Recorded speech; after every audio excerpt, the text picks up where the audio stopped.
by MDRT equation. About the results, there were a total 30 patients. The mean age was 73.7 years.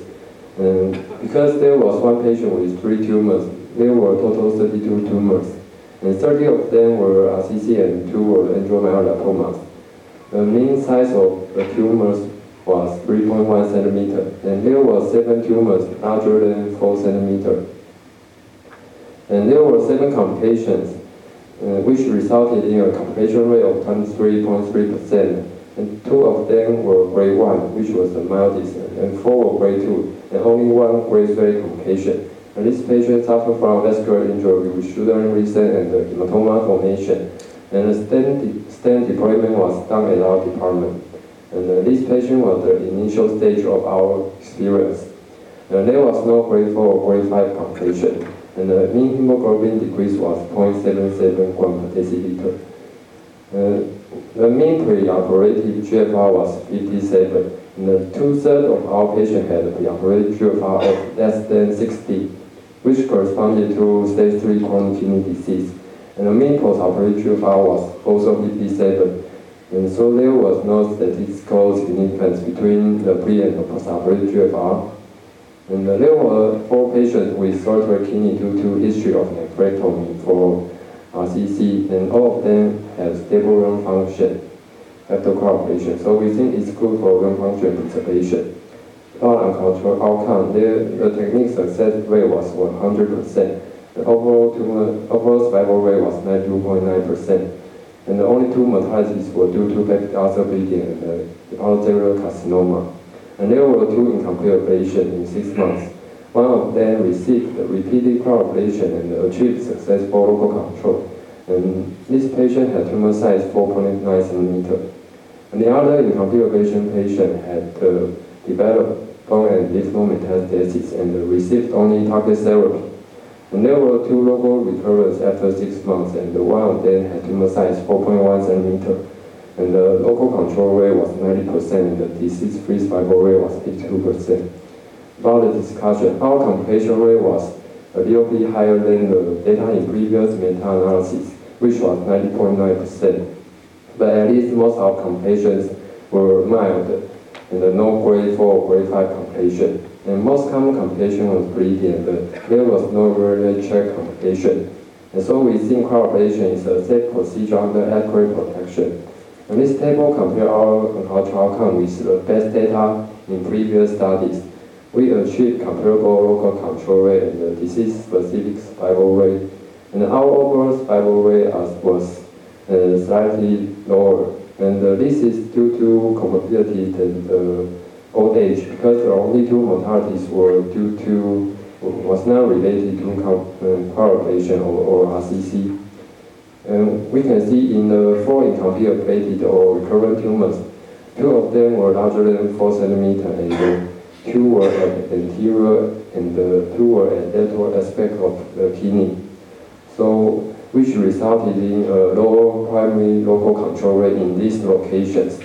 And so we think the size and the location may affect the local control rate.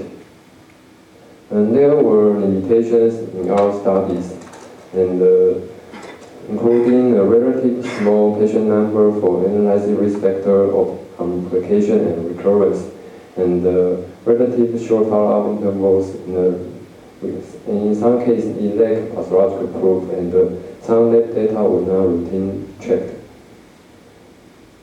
To sum up, the CT-guided percutaneous cryoablation of renal tumor is an effective technique for patients who deny or are contraindicated surgery.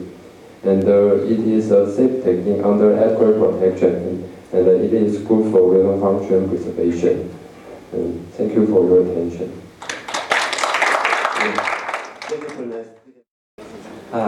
Good afternoon, ladies and gentlemen. It's my relax, and of course, thank you everybody still remains here. It's very common finding in the end of the meeting. So I think that this first ACTA meeting, we include many international distinguished speakers and moderators in the field of solid organ ablation. And we also include nearly 100 free papers. So we also provide oral presentation award and e-post award. I think it's maybe useful for the young investigator, even though our co-chairman is a senior investigator, but his study is very useful. So I think it's just the initial of the society for organization of the ablation operator in the field of solid organ ablation.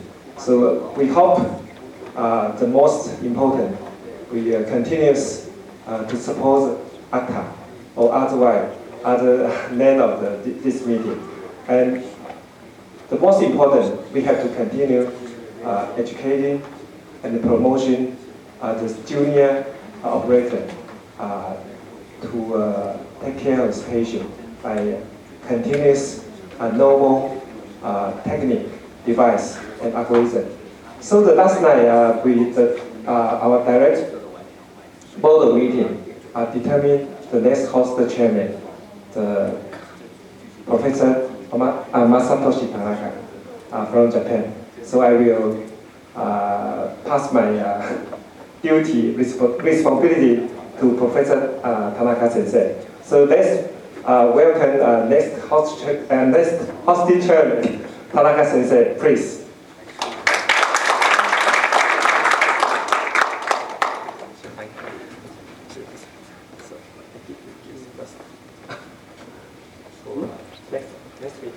Next week?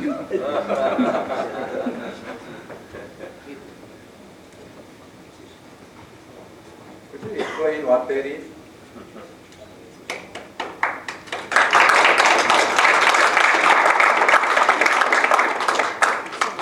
Thank you.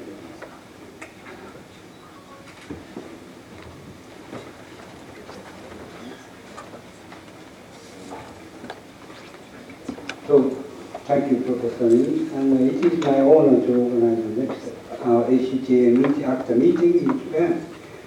And yesterday, director board meeting and the places of Fukuoka City. And date will be October 30 and 31, and Friday and Saturday in next year. And so I sincerely ask you to book the date on your book. So Fukuoka City is located southern island named Kyushu Island in southern part of Japan, and this city is well connected by direct flight with every Asian countries. And you know that in Fukuoka we have fresh food and exciting shopping place and with active nightlife. So we will want you to visit Fukuoka in next year. Thank you very much for your attention.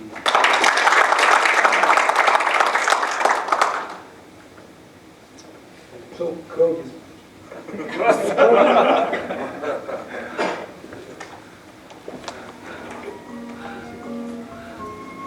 Okay, finally, thank you everybody here.